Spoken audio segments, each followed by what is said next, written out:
dia, meus irmãos. Tá dando para ouvir bem?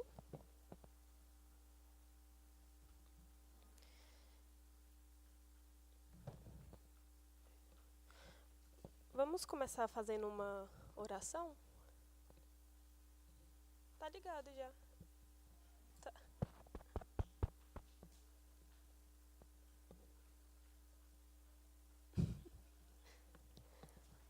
Vamos começar fazendo uma oração. Senhor, quero te agradecer por mais este ano de EBDs missionários que o Senhor nos permite darmos início hoje. Te agradecemos já por tudo que o Senhor tem nos ensinado por meio da Tua palavra, dentro desse contexto. E peço, Pai, para que nesse ano possamos aprender ainda mais, nos aprofundarmos ainda mais, mas que, além da teoria, a gente consiga também colocar mais em prática. Te agradecemos por tudo que o Senhor já tem nos permitido fazer. Pedimos para que o Senhor continue nos orientando, para que mais irmãos possam ser abençoados por meio da Tua igreja. Em nome de Jesus, amém. Irmãos, hoje a gente vai começar mais uma série de EBDs em missões. Deixa eu testar o controle. Aí. Mais uma série de EBDs em missões. Graças a Deus, já está sendo o nosso terceiro ano com EBDs missionárias, que são intercaladas de 2 em 2 meses, né? Então, hoje a gente vai ter a primeira e a próxima em maio e assim sucessivamente. E a gente vai começar, a partir desse ano, ver um módulo que é gestão de missões na igreja local. No ano passado, o GMIL, que é exatamente o nome desse livro, ele é um curso ofertado pela Missão Além, e eles completaram 10 anos de curso. E como uma forma de gratidão a Deus e tentar expressar isso de uma forma que também abençoasse outras pessoas que não estivessem fazendo o curso, eles lançaram o livro.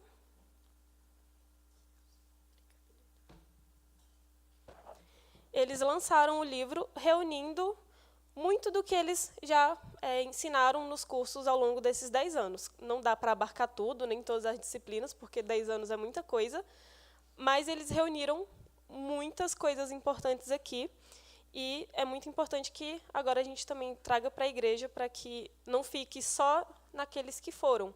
Eu fiz o curso em 2024, e eu saí com esse desejo de, poxa, eu queria que todos os irmãos da igreja ouvissem o que eu estou ouvindo aqui. E quando saiu o livro, eu até achei curioso e engraçado, porque assim que eu saí do curso, eu comentei até com o pastor de a gente podia tentar reunir todas essas aulas e fazer um currículo para a igreja, para a gente trabalhar, só que uma coisa são eles que estão no campo há muito tempo prepararem isso, outra coisa é a gente que escuta e tenta repassar. E aí, quando lançou o livro, eu fiquei, obrigada, Senhor, eu nem tinha orado por isso e o Senhor respondeu. Então, a gente vai estar tratando desse livro aqui, que é o próprio GMIL que escreveu, né? São vários professores. E alguns irmãos já tinham comprado, mas os que quiserem depois comprar, eu posso mandar o link, que aí dá para comprar pela própria editora. Então, o que a gente vai ver hoje nessa aula? A gente vai começar vendo a divisão das aulas. É um livro extenso, então a gente fez de uma forma que a gente não vai ver ele inteiro esse ano, mas a gente vai caminhar bastante. A gente também vai ver o que é o GMIL, de maneira assim, bem resumida, o porquê que ele foi criado e tudo mais. E a gente vai ver também já o primeiro capítulo, que fala sobre uma igreja abençoadora, e aí traz tanto na visão da igreja, quanto na visão do missionário. E aí aqui, nessa questão da parte da igreja, é justamente como que eles entenderam a palavra de Deus para aplicar dentro do contexto missionário, e a visão do missionário é um missionário que é abençoado por essa igreja que eles citam. Então, começando com o que é o GMIL, como eu falei, foi um curso que foi criado há 11 anos, vai fazer esse ano, e eles começaram a partir dessa inquietação. Como ajudar as igrejas locais a abençoarem de fato a missão global de Deus de forma responsável, contínua e saudável. Justamente porque em muitos momentos parece que a igreja está meio que afastada do missionário. Infelizmente, em muitos lugares tem essa questão do missionário ser um herói, do missionário fazer quase que o impossível, mas porque ele não tem o amparo de uma igreja. E aí ele acaba tendo que quase fazer o impossível, porque é o que tem ali para ele naquele contexto, sendo que não era para ser assim. A igreja deveria estar acompanhando ele naquele momento. E as igrejas locais, que por mais que estejam nos bastidores, a CI usa muito o termo segurando as cordas, tem que ter a igreja segurando as cordas. E aí eles começaram com essa inquietação. E daí veio o objetivo do GEMIL, que é despertar a igreja para o seu papel global, não como espectadora, mas como agente na seara do Senhor. Então, a gente vai passar um tempo trabalhando nesse livro, justamente para que a gente entenda qual é o nosso papel, não só na teoria, mas que a gente consiga também começar a colocar em prática. E aí, como que vai ficar a divisão das aulas? Esse é um livro que tem 15 capítulos e não dá para a gente simplesmente juntar vários capítulos para passar de maneira mais rápida. Então, o que a gente decidiu fazer? Dividir em 3 anos de curso. Então, nesse ano, a gente vai ver a seção A do livro inteira, um olhar sobre a igreja local, onde a gente vai estar tratando sobre uma igreja abençoadora, que é o que a gente vai ver hoje, e como a gente também é um instrumento de Deus para poder ajudar no cumprimento da missão. A gente vai ver a questão do celeiro missionário aqui no Brasil, como que tudo isso começou e qual que é a importância de lá atrás terem investido no Brasil para que hoje o Brasil possa investir em outros lugares. A questão do conselho missionário, que aqui a gente chama de Ministério de Missões ou equipe de missões, mas qual que é o papel? Porque em muitas igrejas a gente acaba vendo que é um ministério afastado em que eles fazem tudo e a igreja só acompanha. Mas não, na verdade, ele é só um pedacinho que ajuda a igreja a fazer missões. Ele não faz sozinho. E aí a gente vai ver a importância de ter um conselho missionário na igreja, uma oportunidade para, se alguns irmãos se interessarem, vir falar com a gente também. Estamos sempre querendo mais pessoas. E também vamos ver sobre a questão dos recursos financeiros e como que é importante essa parte da igreja investir também com os seus recursos. E ainda nesse ano a gente já entra para outra sessão, que é um olhar sobre o missionário. E aí a gente vai começar vendo a importância do cuidado com o missionário. E aí, já para o ano que vem, a gente continua com esse olhar no missionário, mas também vendo a importância da intercessão por eles e de como é importante a gente não só orar por eles, mas falar para eles que a gente está orando por eles. Porque muitas vezes eles estão em um momento complicado e só de eles ouvirem a gente está orando por vocês, já dá uma aliviada de, poxa, tem pessoas que estão aqui comigo, eu não estou aqui sozinho passando por essas dificuldades. Tem irmãos que estão sofrendo comigo em oração, por mais que não estejam fisicamente aqui. A gente também vai ver sobre a questão de enviar e acolher, porque o envio não é o final da caminhada, é só mais um passo e que tem muita coisa que vem depois do envio e que é importante a gente estar presente nesses momentos. E também a gente vai ver o que acontece quando, depois do envio, o missionário não é mais acolhido. O que acontece quando eles são abandonados no campo e muitos acabam sofrendo com depressão, com problemas financeiros, problemas de saúde muito sérios, e muitos acabam tendo que abandonar a missão e voltar porque não tem amparo lá. Aí depois a gente vai entrar para outra sessão, que é um olhar sobre a formação e o envio.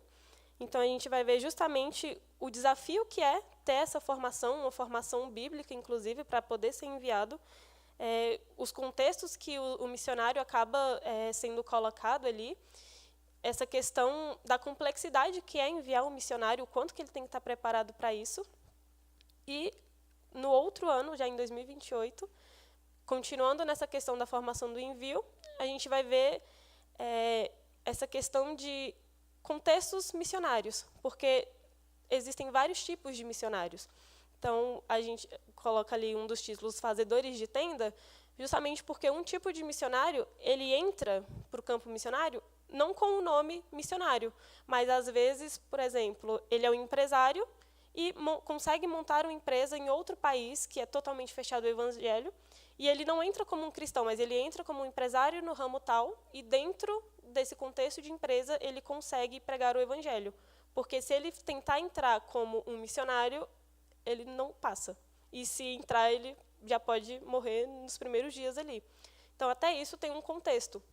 Muitos são preparados, inclusive, no campo profissional para poder ser enviado, não exatamente só no campo teológico, porque tem essas diferenças. E também a gente vai ver um pouco sobre tradução da Bíblia e os contextos. A Missão Além, o forte dela é justamente tradução da Bíblia, e não daria para ficar de fora do livro que eles escreveram, e a gente vai ver o quanto que isso é importante também, porque tem até uma blusa lá deles, que alguns irmãos aqui têm, que vem escrito Deus fala a minha língua em vários idiomas, justamente por causa disso. A gente, graças a Deus, tem a oportunidade de adorar a Deus na nossa língua. Porque outros povos não podem ter também essa bênção, né? Então, eles trabalham muito com essa questão de traduzir a palavra de Deus para idiomas em que ainda não existe a palavra. E também a gente vai passar um pouquinho sobre a questão do trabalho missionário, que eles colocaram como labor missionário. Então, a gente vai ver essa questão de como planejar, fazer projetos missionários, como colocar isso em prática, como a gente analisar também, porque a gente está num contexto de, no momento, tá mais recebendo missionários de outras igrejas para ajudar, e nisso é importante analisar o projeto deles. Será que é algo que faz sentido com o que a nossa igreja acredita, com o que a nossa igreja quer apoiar? Então, a gente tem que ter essa noção de analisar um projeto. E, no caso, se Deus quiser, em algum momento, sair um missionário daqui, como montar um projeto para que outras igrejas possam também querer apoiar. Então, a gente vai ver um pouco disso. A gente também vai ver a questão da intergeracionalidade e como é importante, dentro de cada geração, a gente saber extrair o máximo dela, porque, às vezes, vai para um contexto em que tem pessoas mais velhas. Se você é uma pessoa mais nova, você tem que saber falar a língua deles também, porque senão você vai estar falando de um jeito que não vai estar sendo bem entendido por aquelas pessoas. Então, esse é só um exemplo, a gente vai ver mais. E também a gente vai ver o papel da agência missionária, que, por exemplo, a gente, como igreja, tem um papel, a agência missionária, como, por exemplo, a Missão Além, tem outro papel, e que juntos ajudam o missionário a estar no campo. Cada uma dentro daquilo que foi chamado para fazer, nenhum entrando na seara do outro. Então, a gente também vai ver isso. São 3 anos, que serão um pouco longos até, né? Mas, com a graça do Senhor, a gente vai conseguir passar por tudo isso. E oramos para que isso ajude a igreja a, de fato, viver mais na prática missões. Graças a Deus, a gente já tem feito muita coisa, né? Mas a gente sabe que pode melhorar o que está fazendo e pode investir em mais.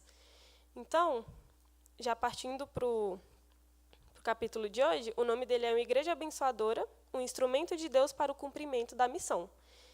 E aí, antes de entrar, de fato, no capítulo, eu gostaria que os irmãos conversassem sobre isso. Missão envolve somente o ir? Como eu tenho me envolvido com missões atualmente? E aí, agora são 10 horas, uns 15 minutinhos para a gente conversar, ou menos? 5? Então, 5 minutinhos. Quando for 10:06, agora a gente volta.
Prontinho, irmãos?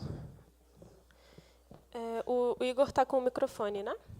Pode começar aí, Igor. Escolhe alguém.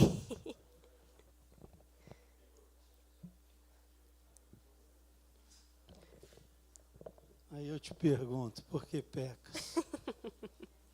Né? A gente estava vendo aqui, obviamente, não envolve só o ir, né? E você já deu um brief dessas questões quando vai. E aí a primeira pergunta que eu lancei, né? Imagino eu com a minha filha Clarice, a Selma com seu filho Mateus, modelos de capa de revista. Um vai ser médico, a outra não sabe o que vai ser. Qual o meu pensamento quando eu recebo aquela notícia? Ó, pai, me chamaram para missões. O pai hoje, meu Deus. Aí você olha para a vida, eu acompanhei a vida do Abraão, que a igreja ajudou. Abraão foi para missões muito jovem, com a esposa, coisa linda, coisa de filme. Voltaram, e a igreja? Cadê o apoio para eles? Deixaram de estudar, deixaram de fazer concurso para cumprir o ID de Deus, né? E qual é a proposta da igreja para poder fazer isso? Então eu vejo esse G1000 aí, a importância dele, né? E nos aguça da curiosidade, né? Qual é essa gestão? O missionário tem que ir, chegar lá, tem que ter a preparação, e quando volta, né? Até ele se adaptar de novo a uma realidade de vida que vai ser diferente, né? Vai ter que pagar a conta, o sustento. E a questão da igreja ajudar, né? Como você falou, nós ajudamos, mas acho que ainda a gente é um mínimozinho, né? Se a gente for olhar a grandiosidade que é missões. E essas preocupações aí, porque senão vira o herói que vive fazendo milagre, e a gente fica dando glória sem fazer o que tem que ser feito. Acho que foi isso que a gente comentou e falou aqui. É isso que o Maurício falou até de quando volta, né? A gente viu o caso do pastor Charles agora, que voltou, né? E que continua fazendo missões, só que agora aqui do Brasil, mas que infelizmente perdeu algumas igrejas justamente por causa disso. Tem muita gente que ainda acredita que se o missionário voltou, ele não precisa mais de ajuda. Pelo contrário, aí é que ele precisa de ajuda. Porque até ele se restabelecer aqui no Brasil de novo, com essa diferença salarial, por exemplo, de estava acostumado com determinada quantia em um país, aí volta, os preços são diferentes. Então, até isso, quando a gente estiver falando do cuidado com o missionário, a gente vai ver que não acaba a ajuda quando ele volta, né? Pelo contrário, ele um dia também irá se aposentar, por exemplo. Então, a igreja continua tendo um papel importante. Pode ir. A gente estava discutindo muito na linha do que o Maurício trouxe. Além dos missionários que estão se dispondo a ir para o campo, né, fazer missões transculturais, às vezes até indo para outros países, né? A gente estava falando que eles necessitam também de todo um aparato de suporte, uma estrutura, muito dessa questão de suporte financeiro e emocional também. É realmente um apoio constante dos membros da igreja. A gente sempre tem batido muito na tecla, né, de que cada um tem os seus dons, né? Então, eu acho que cabe a gente, como igreja, estar fornecendo todo o suporte necessário para que esses missionários que estão indo para o campo se sentirem realmente acolhidos e terem uma estrutura no mínimo necessária, né? A gente estava até discutindo, assim, a gente tem até uma dificuldade em confundir, em diferenciar a missão do evangelismo, né? Porque eu acredito também que a missão, além de ir para esses países, essa missão que pessoas que se dispõem a ir para outros países e para outros continentes e para a África, países muçulmanos, né? Até que no Brasil existem muitos lugares com vácuo de pessoas, um vácuo uma ausência de pessoas que não estão sendo alcançadas, comunidades culturais muito diversas, né? E até mesmo aqui na comunidade local, né? Necessita a gente como igreja também precisa fazer mais como comunidade, pela comunidade local, no caso aqui, Sim. Águas Claras. Então, eu acredito que a missão e o evangelismo, além dessa própria confusão, né, dessa própria dificuldade da gente distinguir esses termos, elas também têm que a gente tem que estar atuando em conjunto, né, tanto no apoio a instituições, a missionários que se dispõem a ir para o campo, como também a gente fazer como comunidade local. Então, foi muito nessa linha que a gente discutiu. A gente também estava tentando responder a segunda pergunta, né? E acredito que a gente sempre pode fazer mais do que só apoiar financeiramente quando pode, ou só orar no culto de oração quando a gente lembra, né? A gente sempre tem que estar pensando em formas de estar dando apoio, sempre estar entrando em contato, perguntando se eles estão precisando de alguma coisa, de oração, suporte emocional. Então, acredito que esse curso vai ser importante para nos dar essas diretrizes do que a gente está podendo fazer para realmente auxiliar. Sim. Igor, o pastor quer falar?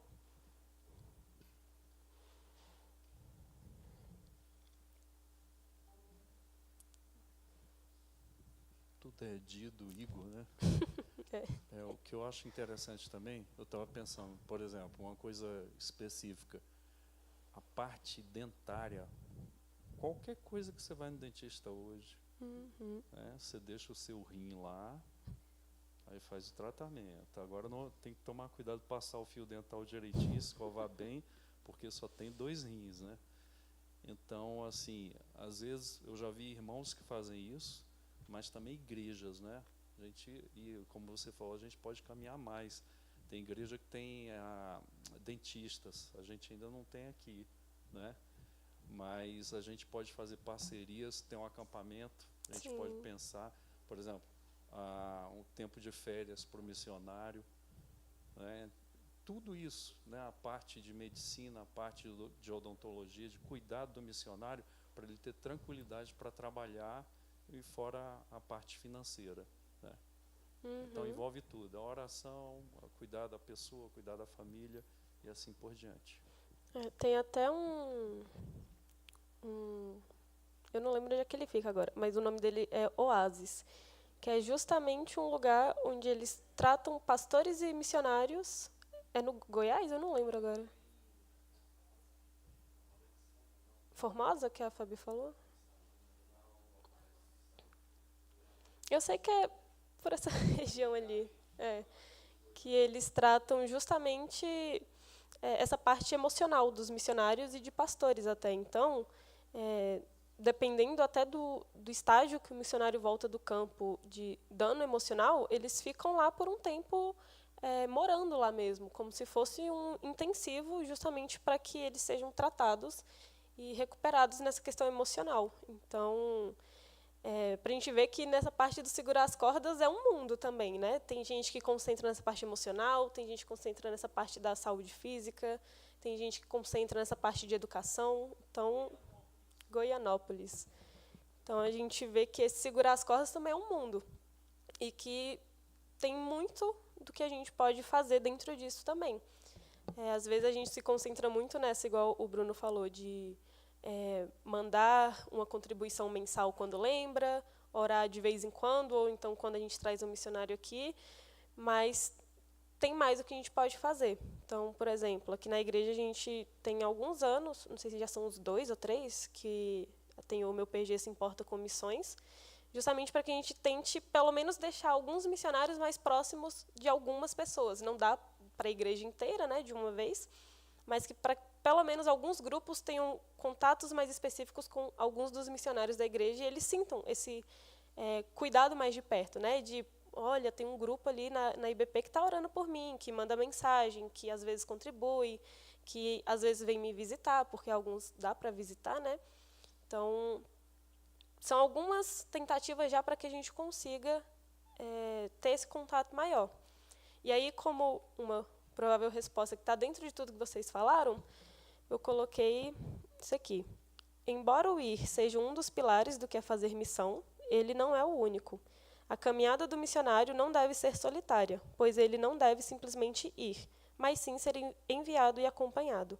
Enquanto o missionário está na ponta da corda, seguindo em direção à sua vocação, a igreja segura as cordas, dando o suporte necessário para que esse missionário seja testemunha de Cristo entre aqueles que não o conhecem. Então vemos que tanto quem vai quanto quem fica como suporte tem funções importantes dentro do contexto missionário. O missionário não consegue se sustentar no campo se a igreja não apoiar, e a igreja não tem quem apoiar se ninguém for. Então a gente vê que é uma via de mão dupla. Os dois têm seus papéis importantes dentro do que foi chamado para fazer. Eu coloquei os livros que a gente já usou, só para os irmãos que ainda não estavam aqui na igreja, quiserem ler, depois pegarem também.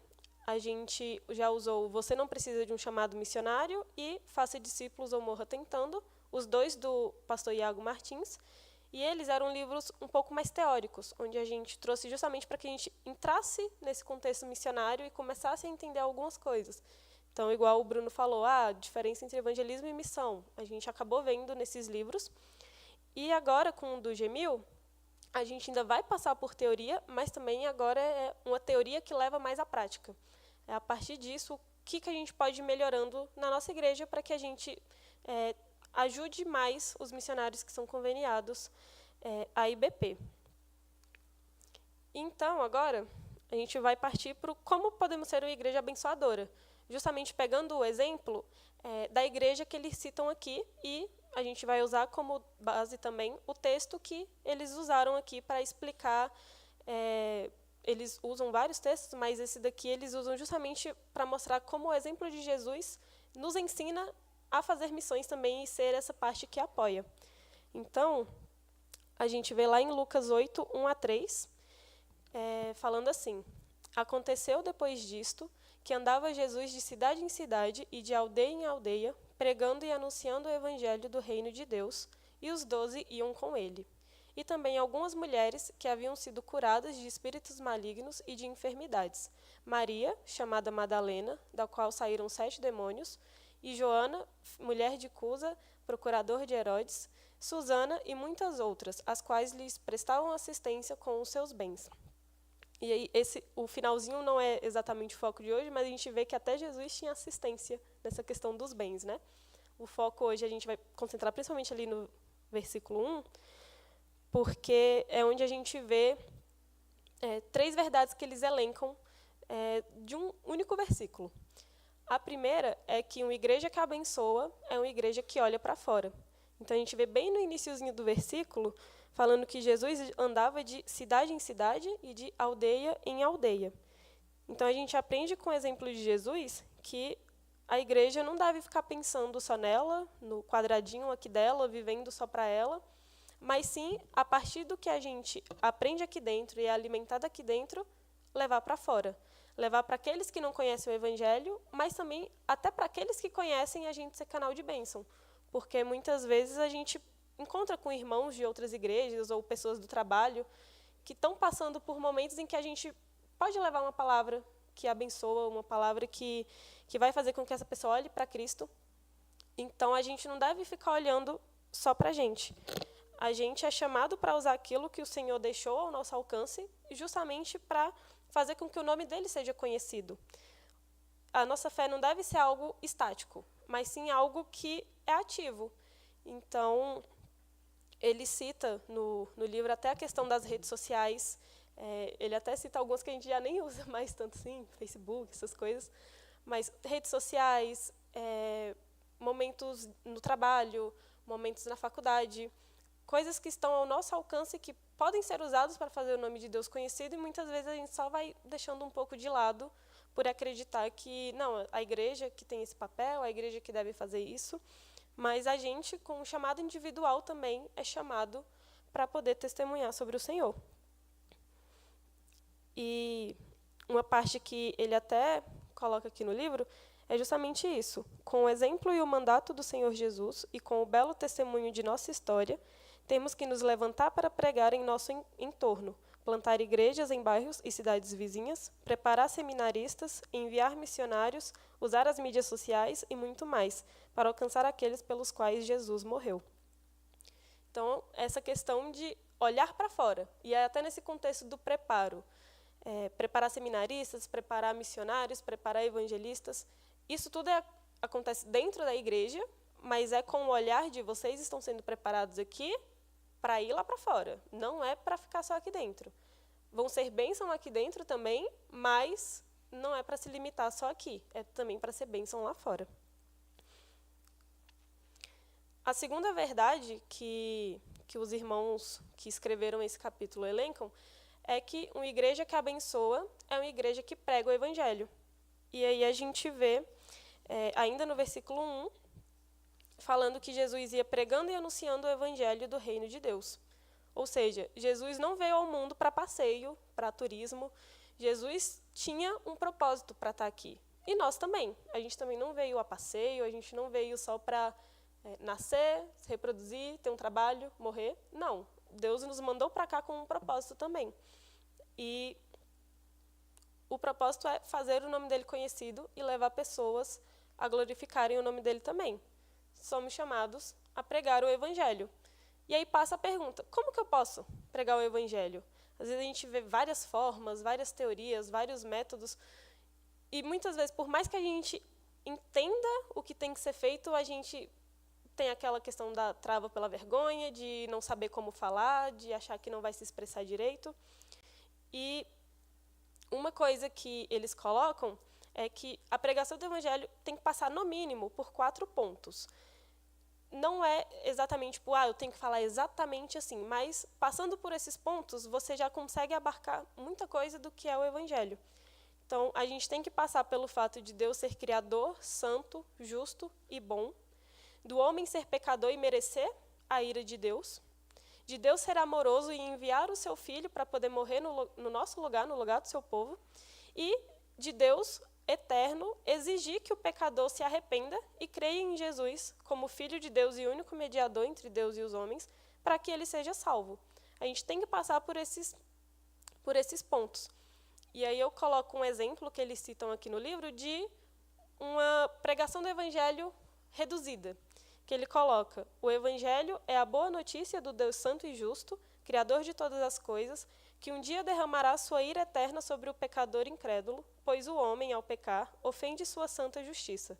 Esse bondoso Deus, por sua livre e soberana graça, resolve perdoar os pecados de todos aqueles que creem em Jesus Cristo como o único mediador entre Deus e os homens, que morreu na cruz e ressuscitou, quitando a dívida de todo aquele que confia na obra do Senhor Jesus. Aqui é um texto pequeno, abarcou os 4 pontos e é para um contexto que às vezes talvez você não tenha muito tempo até para falar com a pessoa. Às vezes você consegue detalhar mais isso. Você tem mais tempo com a pessoa, às vezes é uma pessoa que você conhece mais, encontra mais vezes, às vezes ela pode trazer até perguntas para que você vá aprofundando mais nisso. Mas às vezes a gente não vai ter muito tempo para falar. O pastor às vezes cita a questão do elevador, né? Às vezes você tem um elevador ali, uma subida ou uma descida para falar alguma coisa. E aí não vai dar tempo de tratar tópico por tópico, fazer quase uma explicação teológica profunda, um livro super grosso para poder falar ali com a pessoa, mas alguma coisa dá para falar. E aí aqui, como eu falei, é só um exemplo, e tem que ser uma oração constante para que o Senhor nos dê graça para que a gente consiga se comprometer com isso, porque anunciar o evangelho, o falar já é uma batalha muito, muito grande, né? Porque muitas vezes a gente está lutando contra a gente mesmo para, não, mas eu tenho vergonha, não, e se a pessoa achar ruim, não, e se a pessoa me deixar de lado. Então tem esse lado, e ainda tem a questão de ser uma batalha espiritual de o inimigo não quer que a gente fale. Então, muitas vezes vai acontecer situações que é quase que te barrando de falar e pregar o evangelho. Mas nós somos chamados a anunciar para os nossos amigos, para os nossos familiares que não são cristãos, para pessoas conhecidas que a gente encontra uma vez ou outra. E por mais que seja um desafio, não é impossível se a gente colocar a nossa esperança no Senhor. E não na gente mesmo, de não, mas eu vou ler todos esses livros, eu vou aprender a falar da melhor forma possível para poder pregar o evangelho, e não coloca a sua dependência em Deus. E eu falo isso até por mim mesma, justamente por ter muita dificuldade de falar com outras pessoas e ter essa questão da timidez, de ser muito introvertida. Acho que no contexto da igreja, para algumas pessoas é até tipo, introvertida? Não, mas porque parece que é outra pessoa, sabe? É realmente dom de Deus estar aqui na frente, igual o pastor fala. Tipo, é dom de Deus, a gente não explica. Mas eu falo por mim mesma, de o quanto é difícil eu conseguir abrir minha boca para falar para alguém que não é cristão sobre o Senhor. Muitas vezes até eu posso orar por você, sai sangrando, sabe? Então, a gente precisa ter essa dependência maior do Senhor para poder falar dele e fazer o nome dele conhecido, deixando mais de lado a vergonha e essa timidez e colocando nos pés do Senhor para que ele se faça conhecido por meio de nós também. Porque por mais que isso seja uma limitação, não é algo impossível para Deus mudar também. E aí, a gente caminha para a terceira verdade, que é uma igreja que abençoa é uma igreja discipuladora. E ainda no finalzinho lá do versículo 1, se for na NVT já vai estar no versículo 2, mas é falando que os 12 discípulos iam com Jesus. E a gente vê justamente essa questão de que Jesus, em vários momentos a gente tem os relatos de que ele ensinava os discípulos, mandava os discípulos voltavam e ele vinha corrigindo aquilo que precisava ser corrigido, para que quando eles fossem mandados de novo, já tivesse melhorado em alguns pontos. E é justamente nesse convívio com Jesus que eles aprenderam a viver uma vida cristã e a pregar o evangelho, porque Jesus foi o nosso grande e maior exemplo de como é viver uma vida cristã. E a gente não pode se esquecer justamente de que o Senhor deixou isso para nós como um mandamento de fazer discípulos. Então, lá em Mateus 28, 18 a 20, a gente tem o chamado lá da grande comissão, e aí eu até botei grifando algumas partes, justamente que é para a gente perceber que está lá. Lá em Mateus 28 está assim: Jesus se aproximou deles e disse: toda a autoridade no céu e na terra me foi dada. Portanto, vão e façam discípulos, aí eu grifei o discípulos, de todas as nações, batizando-os em nome do Pai, do Filho e do Espírito Santo. Ensinem esses novos discípulos a obedecerem a todas as ordens que eu lhes dei. E lembrem-se disso, eu estou sempre com vocês até o fim dos tempos. E aí eu grifei essa parte do ensinem, porque o Senhor Jesus não manda só que a gente faça discípulos. Aqui ele está mostrando como fazer. Esse ensinem é justamente como a gente vai fazer discípulos. Ele nos deu essa ordem, nos mostrou como fazer, e a gente consegue perceber que a ênfase está justamente no ensinar a guardar a palavra de Deus na prática. Então, fazer discípulos não é só uma questão teórica de a gente passar o ensinamento correto, e a gente tem que passar o ensinamento correto, a gente vê que não é um problema só da nossa geração, desde o início da igreja a gente tem problemas com isso, mas a gente vê o quanto de doutrina errada que é ensinada por aí, quanto que tem irmãos que têm uma fé genuína, mas que estão sendo ensinados errados.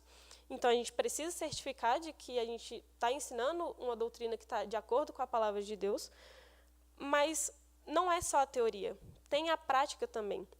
Se a gente ensina somente essa teoria e a pessoa não pratica, não está servindo muito essa teoria, porque é na prática, na convivência que a gente vai aprendendo, inclusive, a ser um bom cristão.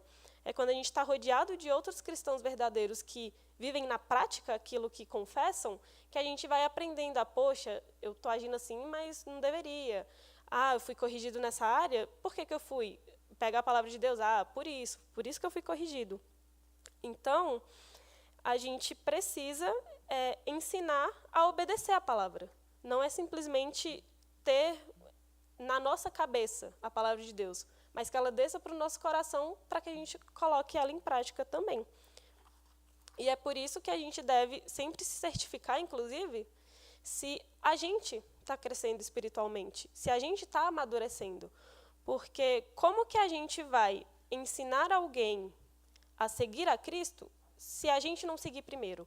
Como é que eu posso ser um bom exemplo de cristão se eu não vivo aquilo? Eu não posso simplesmente chegar, e infelizmente a gente tem muito aquela frase lá do faço o que eu digo e não faço o que eu faço, mas para um cristão não é assim. Eu não vou falar o que você tem que fazer se eu não estou fazendo. É no meu exemplo que muitas vezes alguém vai poder olhar e perceber que ele também precisa melhorar. E eles até citam essa frase de Calvino, que fala que o evangelho não é a doutrina da fala, mas o evangelho é a doutrina da vida. Justamente porque é a gente observando a nossa vida com Jesus que a gente vai poder medir se eu estou sendo um cristão verdadeiro ou não, e que outras pessoas vão ter a oportunidade de olhar e também avaliarem se elas estão sendo cristãs ou não. E num contexto de evangelismo, isso também é muito importante, porque principalmente num evangelismo em que são pessoas que convivem com você, por exemplo, pessoas no trabalho, pessoas da família que não são cristãs, muitas vezes o evangelho que ela vai ver sendo pregado é as nossas ações, não é o que a gente está falando. Porque muitas vezes, antes da gente falar qualquer coisa, a nossa atitude já está gritando. E se a nossa atitude está gritando algo que a gente está fazendo e que vai contra o que a gente está pregando, por que a pessoa vai olhar e falar, por que eu vou seguir isso se nem você que está falando vai seguir? É como se fosse nem você acredita no que você está falando, por que eu vou acreditar? Então, a gente tem que ter claro na nossa cabeça isso, de que o fazer discípulos passa por primeiro eu ser um discípulo. E tem até um livro que o pastor Iago ele cita nos livros dele, e recentemente ele até fez um vídeo falando sobre, que é o discipulado do... Ele é alemão, eu não vou saber falar o nome dele. Bonhoeffer. É um livro em que ele inclusive, no contexto da Segunda Guerra Mundial, que ele foi morto justamente porque foi um período em que algumas igrejas começaram a fazer distinção, inclusive, entre igrejas que não aceitavam judeus, que faziam total acepção e foram seguindo o caminho de Hitler, e a igreja dele e outras que falaram, não, a gente não vai fazer essa distinção, o ser cristão vai muito além de ser judeu ou não, de ser da raça ariana ou não, e por ele ter defendido isso, ele foi morto por pessoas que defendiam que deveria sim ter essa diferença. E nesse livro que ele escreve, ele traz justamente isso, o que é ser um discípulo na prática. E para a gente, a palavra discípulo fica até um pouco difícil de traduzir, porque é uma palavra só. Mas no alemão, eles têm duas palavras para seguir a Cristo e ajudar outras pessoas a seguirem a Cristo. E que, para o nosso caso, os dois são discipulado. E aí, é justamente, nesse livro ele traz que, para a gente levar outras pessoas a seguirem a Cristo, a gente precisa seguir. E ele traz na prática o que era o seguir. E ele foi um exemplo prático do que é seguir a Cristo a qualquer custo. Ele morreu por ter defendido isso. Então, é um livro muito bom para ler e ver outras pessoas falando sobre o discipulado, justamente porque o discipulado tem um custo para quem vive aquilo na prática e para quem está levando para outras pessoas a seguirem também. Então, que a gente venha se lembrar constantemente que a gente ser discípulo é que vai ajudar outras pessoas a serem discípulos também. E não é na força do nosso braço, é buscando a palavra do Senhor constantemente para que a gente consiga melhorar. Porque, igual eu falei, não é ler todos os livros e ser super cabeção em questão de teologia, mas usar tudo isso ao nosso favor no sentido de pegar isso e pôr na prática e levar outras pessoas a conhecerem também. Então, relembrando os 3 tópicos sobre essa questão de ser uma igreja que abençoa. Uma igreja que abençoa é uma igreja que olha para fora, que não fica presa só no quadradinho que é a igreja. É uma igreja que prega o evangelho e é uma igreja discipuladora, que se preocupa em estar discipulando aqueles que estão chegando. E, para caminhar já para o final, eles também trazem o exemplo de um missionário que foi enviado e que é abençoado pela sua igreja local. Então, é justamente aquele contexto do enviado, mas não desamparado. E eles trazem o testemunho do nosso irmão Jonathan Philip. Ele já veio pregar aqui uma vez, ele é da Missão Além, não sei se todos os irmãos já estavam aqui na igreja, mas ele e a esposa dele, a Josi, são lá da Missão Além agora, mas eles vieram de São Paulo e até hoje são amparados pela igreja deles lá em São Paulo. E eu fui elencando, ele traz o testemunho dele, né? E eu fui elencando algumas coisas que ele vai citando que a igreja fez por eles. Então, ele fala que, desde o curso de teologia, a igreja incentivava ele e dava orientação para que ele conseguisse terminar esse curso e tivesse todo um preparo teológico. Depois que ele se formou no curso, ele voltou para a igreja lá onde ele congregava e foi recebido para poder colocar em prática aquilo que ele aprendeu em curso. Ou seja, ele não ficou só na teoria, né? A igreja deu abertura para que ele se desenvolvesse agora na prática e continuasse aparando as arestas que precisasse. Ele foi encorajado a fazer educação física, que é o curso superior dele. E por que isso é importante? Por causa do que eu falei de que, em alguns lugares, você precisa entrar com a sua qualificação profissional. Não é com o fato de ser missionário ou não. Então, é muito importante. E aí, por exemplo, eu lembrei de um dos missionários que veio aqui. Eu não vou falar o nome dele, porque eu acho que ele ainda está tendo contato com esses lugares mais extremistas. Ele tinha o trabalho dele, em um desses países que é fechado ao evangelho, era uma escolinha de futebol. Ele era formado em educação física, ele entrou no país com essa justificativa de estar indo trabalhar nessa área esportiva, montou uma escolinha para crianças e adolescentes, e o foco dele era resgatar essas crianças que vinham de contextos problemáticos e, dentro da escolinha, pregar o evangelho de uma forma em que o nome da escolinha não tivesse vinculado ao evangelho, porque senão ela seria destruída pelo governo. Mas foi por causa da qualificação dele e desse trabalho secular que ele pôde entrar no país e pregar o evangelho no contexto de crianças, adolescentes e na família desses adolescentes. Então, por isso que é importante, quando a gente vê assim, o missionário foi encorajado a fazer o curso tal. Tem um motivo também, ele pode ser usado para a glória de Deus. Então, nesse caso, a igreja encorajou ele a continuar com esse curso. Ele foi ajudado no processo de filiação, ele e a esposa dele, no processo de filiação com a agência missionária. E isso, no contexto da igreja, é muito importante porque até em agências missionárias tem objetivos específicos. Tem agências que são focadas num trabalho nacional. Tem agências que já são focadas num trabalho em determinado continente. Tem outras que são focadas com um público-alvo. Às vezes surdos, às vezes são pessoas que estão em contexto de vulnerabilidade. Então, até isso você tem que ter uma certa orientação. Se o meu chamado é para trabalhar com surdos, por que eu vou para uma agência que trabalha com idosos, por exemplo? Não tem nexo. Então, a igreja também tem esse papel de ajudar ele a se encaminhar para encontrar uma agência que faça mais sentido para o chamado dele. E, no caso deles, eles tiveram essa ajuda. Eles também receberam contribuições em cursos de missiologia para poder se prepararem cada vez mais. Então, a própria Missão Além oferece outros cursos, né? Tem o curso de linguística, justamente para quem quer trabalhar com tradução da Bíblia. Eles trabalham com parcerias com perspectivas, por exemplo, para que você consiga entender o movimento global e não pontos só locais, assim. Então, eles tiveram apoio nessas áreas de missiologia para poder estudar e também foram ajudados na questão de viagens de treinamento, porque é muito importante que ele seja treinado no contexto que ele quer servir. E, no caso deles, eles querem servir justamente na área de tradução da Bíblia, discipulado, evangelismo, em áreas do Sudeste Asiático. É um contexto muito específico, então eles precisam ser capacitados para esse contexto ali.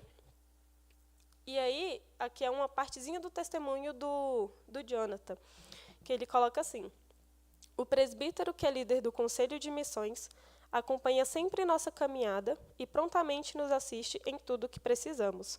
Além disso, irmãos queridos nos mandam mensagem dizendo que estão orando por nós, e alguns desses também são parceiros financeiros do nosso ministério. Todo esse conjunto de ações e atos de obediência fornecem para nós a base que precisamos para caminhar rumo ao campo missionário. Então, com esse testemunho, a gente vê como que a igreja é importante. E aí, nesse caso, não é só a igreja local dele, que de onde ele veio, de onde ele é membro, mas são outras igrejas também. A gente viu o pastor Charles falando aqui sobre... como que é a palavra? Quando... coisas estratégicas, contatos estratégicos, parcerias estratégicas, justamente porque não é obrigação também da igreja local sustentar 100% o missionário. Como é que a gente sustenta um missionário 100%? É um gasto muito grande. Se vai para outro país, por exemplo, o pastor Victor, que está lá na Namíbia, como é que a igreja dele sozinha aqui consegue sustentar ele e a mulher dele para ir e voltar? Várias vezes eles vêm ao longo dos anos para cá. Então, como é que sustenta sozinho? Sendo que tem outras obrigações também. E provavelmente não é o único missionário que a igreja ajuda. Então, essas parcerias estratégicas também são importantes, justamente porque são várias igrejas juntas que sustentam um missionário no campo. E o Jonathan ele até fala que, se não fossem essas igrejas ajudando, provavelmente ele e a mulher dele não teriam condições de fazer tudo o que eles estão fazendo até hoje, em questão de preparo, em questão de envio, porque sozinhos eles não conseguiriam. E ele fala que vê a mão de Deus conduzindo eles em cada uma dessas igrejas que estão sustentando o ministério deles ali. Então, aqui é mais um incentivo até para que a gente continue fazendo o que a gente está fazendo com cada um dos missionários que a gente ajuda. A gente já recebeu esse ano o pastor Charles e a Eunice, para poder falarem sobre o contexto onde cada um está servindo agora. E é um incentivo para que a gente continue se envolvendo com eles. Ao longo do ano a gente vai ter outros missionários que vão estar vindo aqui, e nos cultos também, mas que a gente não se limite a esses momentos, que possa ser algo que se torne natural para a gente na nossa semana mesmo. Igual aqui ele fala que irmãos mandam mensagem falando que estão orando, se preocupando com eles, ajudando da forma que podem.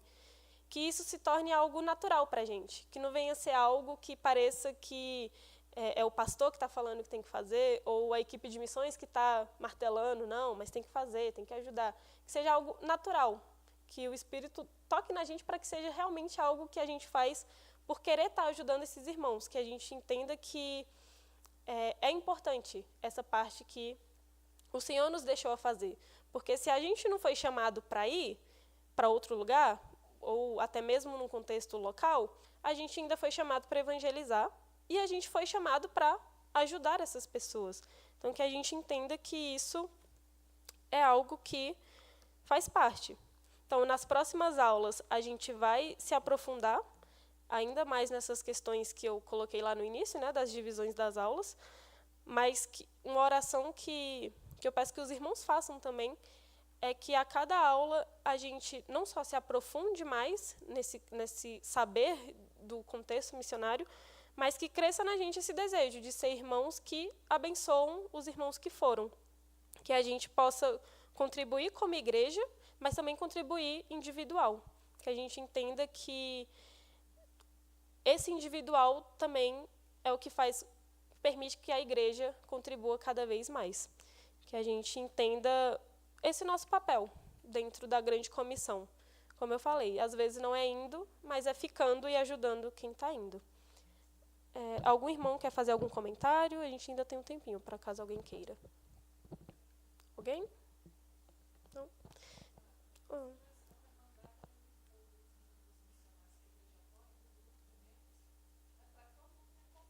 Uhum. Tá, eu vou mandar. Agora, quando acabar a IBD, eu já mando. É uma artezinha que tem o nome de todos os missionários conveniados, um resumo muito breve do que cada um está fazendo, e o contato deles para caso você queira conversar com ele, às vezes fazer uma visita, ou chamar ele para ir na sua casa e coisas do tipo. E também a questão do meu PG Se Importa com Missões. É importante lembrar disso. Alguns missionários são daqui de Brasília ou são próximos, então aqueles que estão com missionários que são assim mais próximos, tentem se envolver mais com eles mesmo. Às vezes pode chamar para um PG, ou se ele não pode vir, tentar pelo menos uma ligação no horário do PG, ou se a ligação for ficar um pouco complicada, mandar uma mensagem, a gente vai se reunir, tem algum pedido mais urgente? Coisas do tipo, para que a igreja se envolva mais, mas no individual também. E é até uma coisa que eu percebi por mim mesmo, que quando a gente conhece mais de perto, a gente se envolve mais e tem mais vontade de ajudar. Porque quando é alguém que é mais distante, você fala, mas eu vou ajudar o irmão, eu nem lembro o que ele está fazendo mesmo. Tipo, mas vou ajudar aqui. Só que quando a gente conhece mais de perto, conversa, nossa, é outra coisa. É de querer conversar mais, de querer estar ali perto, de ouvir a pessoa falando, de querer ajudar financeiramente, de querer ajudar em oração, de se preocupar com a pessoa, de ver que é outro irmão ali, não é só um missionário distante, sabe? E um exemplo, o pastor Victor teve uns anos atrás que ele veio aqui, e aí a gente saiu com ele para almoçar, né? E antes disso, eu sabia que era, o pastor Victor tá entrando em contato e tudo, mas desse almoço para frente, virou, tipo, caraca, é o meu irmão em Cristo que eu quero estar ali conversando, quero estar ouvindo o que eles estão precisando. E aí se tornou o missionário que a igreja ajuda para o missionário que eu quero estar ouvindo. Então, várias vezes, eu até achava engraçado, várias vezes ele mandava, posso te ligar aí rapidinho? E aí era para perguntar se eu e o Gugu estavam bem, se a gente ainda estava estudando, se tinha passado em algum concurso, e ele lá na África se preocupando com a gente, falando, a gente está orando por vocês. Eu ficava, caraca, eu estou orando por ele, mas ele está orando por mim. E é uma troca muito interessante.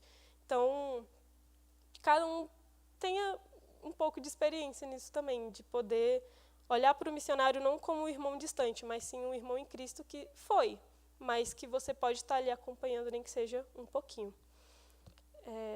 Passou? O senhor quer vir orar?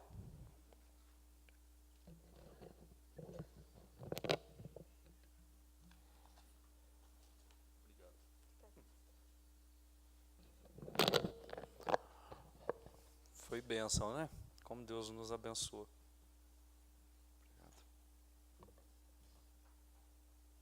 Vamos ficar de pé, irmãos? Vamos orar? Outra coisa interessante, assim, o tempo de praia, né? Tô ficando careca. Mas uma coisa importante também, às vezes já teve pessoas aqui na igreja que fizeram vínculos diretos com missionários, e assim, para evitar que o missionário fique dependente da pessoa, eu sugiro que você, se for ofertar, oferte por meio da igreja. Às vezes a pessoa nem sabe quem é. E eu orientei essa pessoa porque ele teve umas experiências ruins nesse sentido. Era uma pessoa bem abastada, e aí ele, graças a Deus, não era missionário daqui, né? Mas assim, pode acontecer, a pessoa ficar dependente financeiramente de um membro que às vezes é abastado, e cria assim uma obrigação, né? Para a gente evitar isso, se você quiser dar oferta, a igreja vai dar oferta, a oferta que você passou vai chegar ao missionário, e às vezes ele nem vai saber quem deu, tá bom? Mas foi um tempo muito, muito importante. Ontem, irmãos, um pastor se levantou, a gente teve a reunião da ordem para a eleição da nova diretoria, né? E um pastor se levantou, até a esposa dele já deu uma palavra aqui, o pastor Joel. Ele falou uma realidade muito ruim dentro da Igreja Batista, que apenas os membros da Igreja Batista, cada membro é R$1 para missões. É muito pouco, irmãos. Estou falando em média. É muito pouco. Então, irmãos, a gente tem que fazer mais, né? Como diz na Bíblia, fez, se considera inútil, né? Ainda é pouco que a gente faz, mas a gente já começou, isso é muito bom, tá? Mas R$1, irmãos, não dá. Vai comer qualquer lanche aí. Quanto é que está um cachorro quente? Que eu não sei mais nem quanto é que custa. 18. Quem vende cachorro quente deve ganhar uma grana. Tá vendo aí? 18, 20, 30, 40, né? Então R$1 é muito pouco. A gente precisa investir mais, tá bom? Vamos orar, vamos pedir ao Senhor que Deus continue nos dando o coração aberto para fazer mais mesmo, e discipular pessoas. Vamos orar. Pai, Queremos te agradecer nesta manhã pelo grande privilégio de sermos parceiros do Senhor na obra de transformação do universo. Queremos te agradecer, Pai, porque o Senhor nos deu trabalho, inclusive para sustentarmos a tua obra, que o Senhor assim o quis.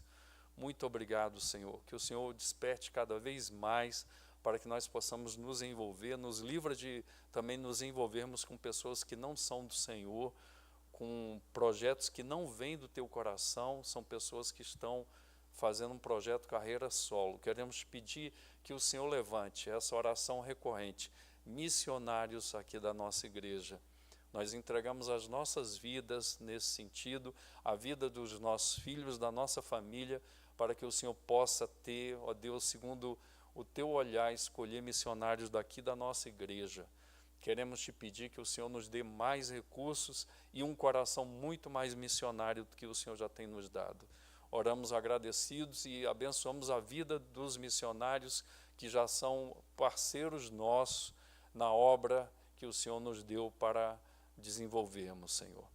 De irmos por todo mundo pregando o Evangelho, ensinando a Tua palavra e trazendo pessoas para Ti e amadurecendo no Teu Santo Espírito e na Tua palavra. Que o Senhor glorioso, maravilhoso, que o Senhor possa responder às nossas orações. Nós oramos agradecidos e, ó Deus, que haja a Tua bênção sobre esta igreja, que os irmãos possam ter um almoço também na paz e na graça do Senhor. Oramos agradecidos em nome de Jesus. Amém. Deus abençoe, irmãos. Vamos na paz. Um ótimo almoço.